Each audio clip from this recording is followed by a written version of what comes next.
ओम ब्रह्मानंदं परमसुखदं केवलं ज्ञानमूर्ति द्वंद्वातीतं गगनसदृशं तत्त्वमस्यादिलक्ष्यम् एकं नित्यमिमलमचलं सर्वदे साक्षिभूतं भावातीतं त्रिगुणरहितं सद्गुरुं तन्नमामि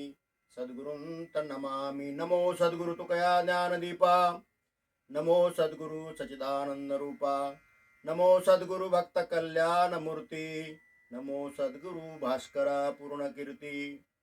जय हरी.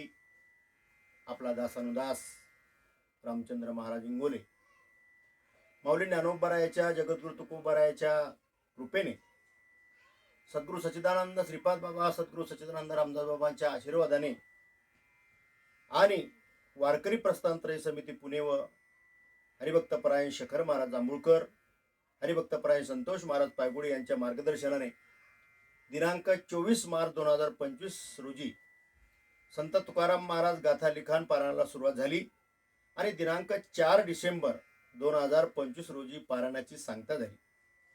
गेली 9 महिने वेळ मिळेल तसा कणभर का होईना तुकोबारायाच्या सेवेचा वसा सांभाळण्याचा प्रयत्न केला. गाथा लिखाण करताना तुकोबारायाच्या जीवनचरित्राचा, वैराग्याचा, भक्तीचा, निष्ठेचा, विश्वासाचा आणि तुकोबारायाच्या श्रद्धेचा कणभर का होईना स्पर्श झाला. जगद्गुरु तुकोबारायांना अवघं 42 वर्षाचं आयुष्य मिळालं. घरात सावकारी होती, महाजनकी होती. आपल्या भाषेत तुकोबारायाच्या घरी लक्ष्मी पाणी भरत होती. परंतु अचानक दुष्काळ पडला. एक वेळ खायला पोटाला पोटभर अन्न नाही. एक पत्नी अन्न करता गेली. आई वडील गेले, भाऊ घर सोडून गेला. तेव्हा तुकोबारायांना पांडुरंगाच्या भेटीची ओढ लागली.